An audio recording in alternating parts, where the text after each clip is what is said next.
Hello, everybody. My name is Davis from Birmingham Business TV, and today I am speaking with. Well, I'm Alex Toft, and I head up Minerva Business Angels. Fantastic. Thank you so much for coming on the show today, Alex. So, Alex, you head up Minerva Business Angels, which is renowned to be one of the most active angel investing groups in the entire United Kingdom. So, you're the perfect person to talk to about all things angel investing. The first question I've got for you, Alex, is what exactly is angel investing?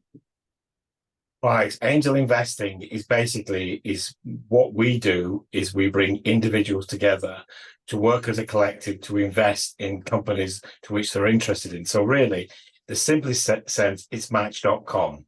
So we provide a mechanism for angels to come along, listen to companies' pitch, and then decide whether they're going to invest or not.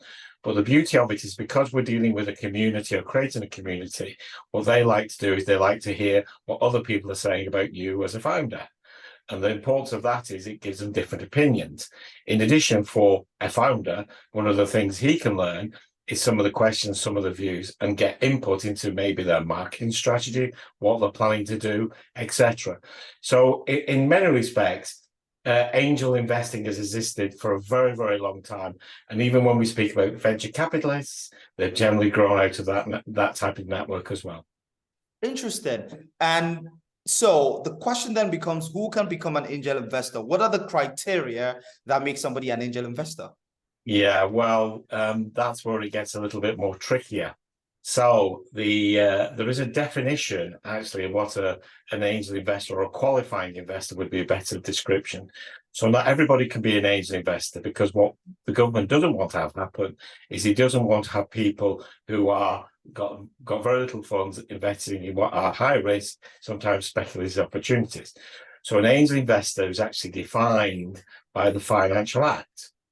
And within that act, we've got a definition of a high net worth, and we've got a definition of a sophisticated investor.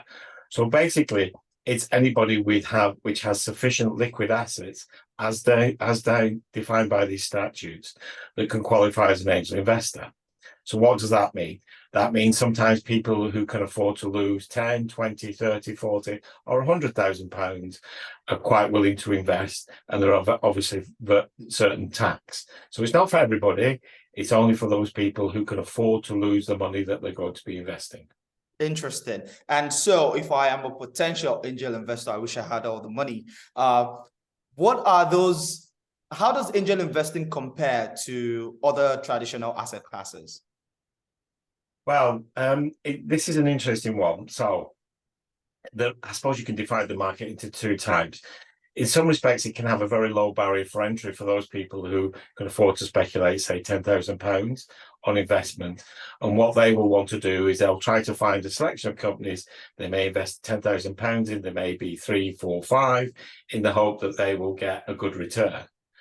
Then there are those people who can write bigger checks and perhaps maybe do it because there's some very substantial tax advantages, and they will obviously be able to afford the loss of even bigger money. So the type of people that generally do it are the type of people who want to give back. Angel investors hope to get their money back, but in reality, out of 5 investments or 10 investments, you're hoping to only a couple will come to fruition, and they will cover the losses of the rest, and maybe, obviously put you into profit. So the fundamental groupage is people who really want to give something back. That's why they're doing it. I've got lots of experience. I've worked hard for that experience, and I want to use that experience. But at the same time, I realize you need some money. I want to invest. I want to speculate in the hope that I too can be successful with your success. So that's kind of the mentality in that respect. They're not professional investors. They're people who really want to give some back and use their expertise. But we have to accept the private market, as it's called, because it's not open to the public, can be one of the most profitable markets with very high returns. We all know the case of Facebook. We all know the case of Google. And for example, in our own portfolio, we've had some investors receive 41 times, 25 times, 17 times initial investment. However, there's also losses. Interesting. And you've used R as a term a lot, and you also mentioned when you were defining earlier in angel investing groups. So there's angel investing, which is you putting the money into investments by yourself. But tell us about the advantages and the steps as well in terms of becoming a part of an angel group or an angel syndicate. Well, I think that it depends how you look at it. From an angel's perspective, if you've got a group like ours, because of our reputation, our size, etc., then you're going to be guaranteed that companies coming to us are going to be selected, they're going to be challenged. So you're going to get a good quality of company that you can ultimately invest in. So that's the primary. Our raison d'etre is the quality of companies that we put forward to investors. So we see 600 companies now a year, of which only 70 will get through. So that's the first point. So that's why they come to us. There's a pre-selection process coming on by people who are experienced at doing it. Secondly, is that you're then looking for a community where you know people are of similar status, similar ilk, so you can talk about the opportunities, you can share different perspectives. It's maybe an accountant, maybe a lawyer, maybe even a dentist, for example. So the other thing is the community it creates. And then the third aspect is you're coming together with like-minded people. So frequently there are other opportunities, there are other spin-offs that come. You might do other investments together, or alternatively, you might become a chairman of one of the spin-outs. You might become a non-executive director of one of the companies that are invested through an angel network. So the community, and it's quite interesting, generally forms subgroup where people club together, friends invest together, because they believe by investing together, they're minimizing the risk, they're sharing the experience. So it's almost like a risk minimization, but at the same time, there's the excitement, the opportunity to work together for somebody from manufacturing and accounting, for example, to work together in a company to help them successful. And we've had one fantastic example of that, which is Sears Grills, where we've had a group come together. Somebody helped them with manufacturing, some of them helped with the technology, somebody helped with them with accessing the market, and they've done a fantastic job in terms of growing very quickly. It sounds to me like a very exciting model, but I want to switch very quickly to the founder perspective. Now, for founders, early stage founders that are looking to raise capital, the common advice to them is go speak to angel investors, particularly when they are not revenue generating yet. I work in access to finance, and this is the predominant advice that businesses get. But it seems to be that nowadays, a lot of angel investors as well want to see traction and lots of sales, just like the VCs. But then the founders are saying, come on, we need you guys to help us get to the point where we're making sales. What do you say to that? What should the founders bear in mind? No, I think you're right.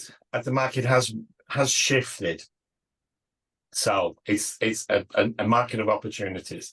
So as the venture capitalists look for companies with bigger ticket size, by that they have a greater turnover, for example. If they have a greater turnover, that means they're less riskier. That means the ability for a company, for example, to pay their fees, because they have fees.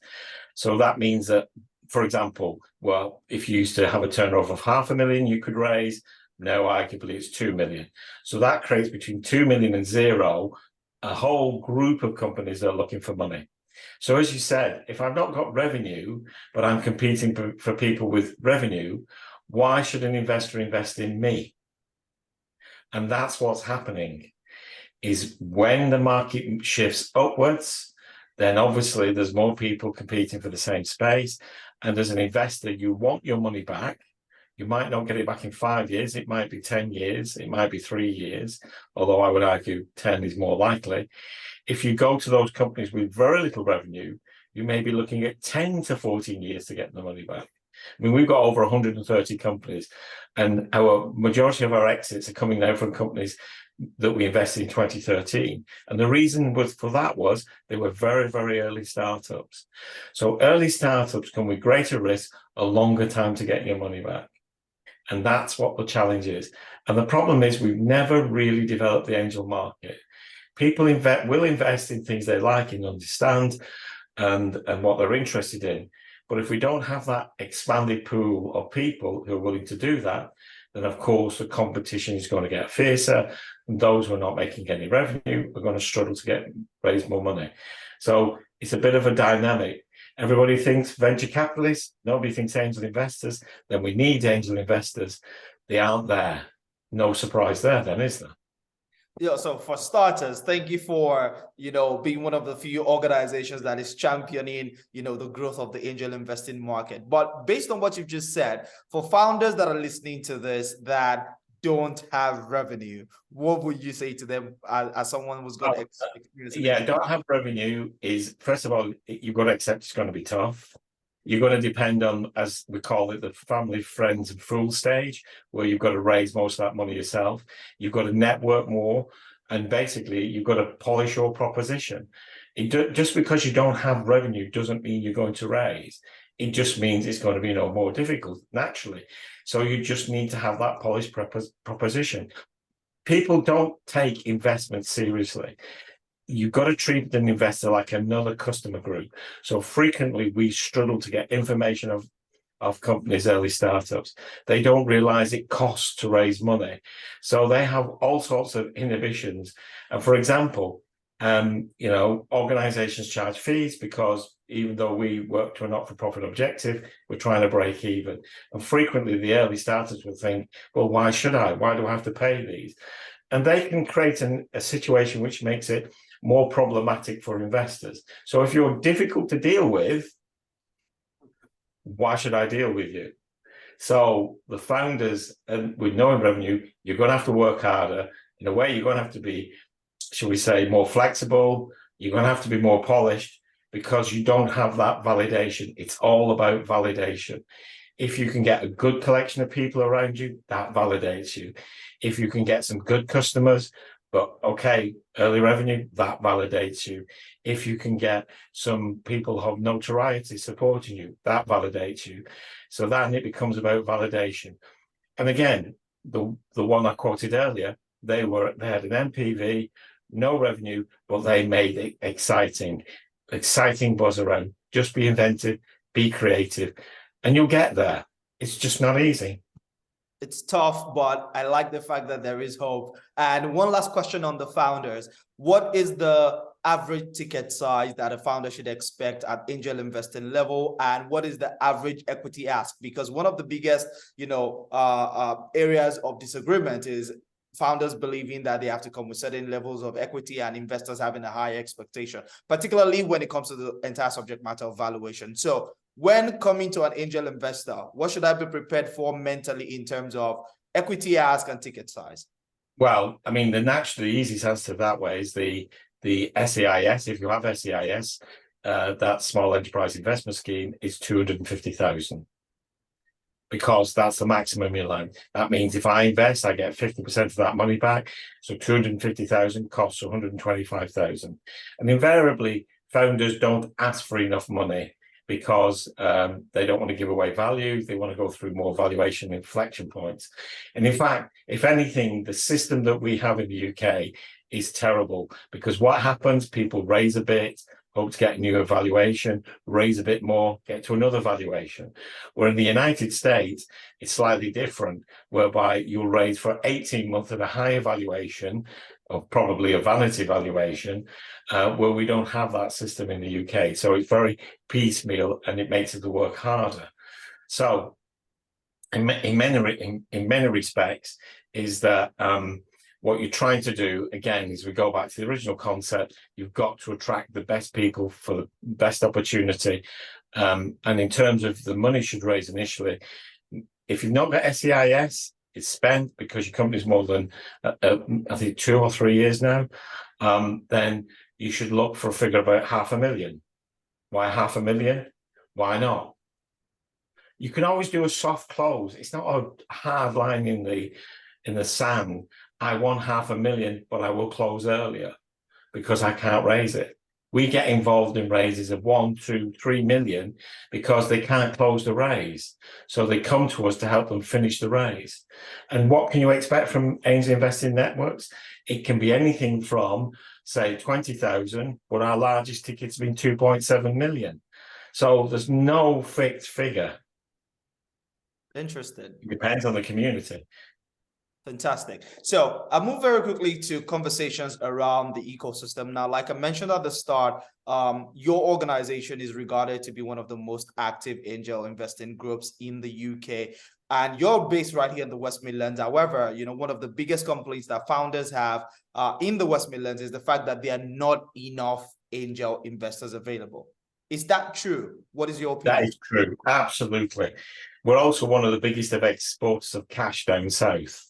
So there's a lot of ignorance around angel investing. There's a lot of misunderstanding. They think you've got to have big bags of cash, and you've got to be certain ultra high wealthy, the owners of a football club. That's not true. It's not. It's the barrier isn't that great. So there's again, and what we don't have is we don't have the same, should we say, risk appetite for investing companies like in London, for example. So what do you hear people do when they have any spare cash? Well, I'm going to put it into property. I'm going to put it into property. I'm going to put it into property. So that's where the majority of the money is going from. So that kind of reduces the availability of speculative investment that we would see in the Midlands. So you are right, there is a lot less angel investors. If you go down to London, well, it's obviously bigger, the competition is fiercer, and invariably a lot of those angel groups are actually people spending their bonuses. For example, in financial institutions, they always say blow a third, invest a third, and speculate on a third. And it's a cultural thing. But what we have to do, or what we're trying to do, is educate the West Midlands population that there's more to angel investing than seeing some pale, stale male, which is what we don't want. We want reflective of our cultural society, involved investing and supporting companies. So ours is a call to action about supporting our local entrepreneurs. But you as founders, when you make it, return to the table and become the investors. Don't disappear off down south. Don't disappear off anywhere else or to the Cayman Islands or wherever you want to go to. Return and create and help support the community, because that's the other problem. As companies move to get financing, we lose these entrepreneurs and we also lose them investing. And to think about it, so far, Gymshark is our only well-known unicorn. And why is that? Because businesses move away. We needed to stay here and help us build a community. And that is a very important point you're touching on. I've studied startup ecosystems across the world, and one of the hallmarks of thriving ecosystems are multiple generation of founders from that ecosystem that have exited in that ecosystem and reinvested into that ecosystem. So that is a very important piece. Now, very quickly, funding can come from anywhere in the world. Is there a possibility, or if there's work in that regard, please share, of you guys, Minerva, as a group, trying to entice, if that's the word, investors that are not just based here in the West Midlands or the UK, but also people with a richer risk appetite, like from the US? Yeah, no, we really do that. We had one US investor who invested in the Coventry Gigafactory. And we've had some other overseas investors who've looked to invest. We do have some of angel investors are also based overseas. So we welcome anybody. And that's why, because we deal not only with people within the Midlands, all over the UK and some overseas, we've tried to adapt our model. So we have webinars, we have an angel platform, we have face-to-face, we have dinner programs now for those people who like to network through dinner programs. And we're always reinventing ourselves so we can get more money. The money at the moment is in the Middle East. And I would love more from the Middle East to get involved. I'd love us to have more funds in the Midlands to bring some of the money in to help our companies. And one of them, I think Congenital has just announced, is managed to raise money as well. And I think that may have come from the Middle East, but I'm not certain. But again, we're open to anybody, provided it's okay money, of course, to invest in the West Midlands, and we shout about that as much as we possibly can.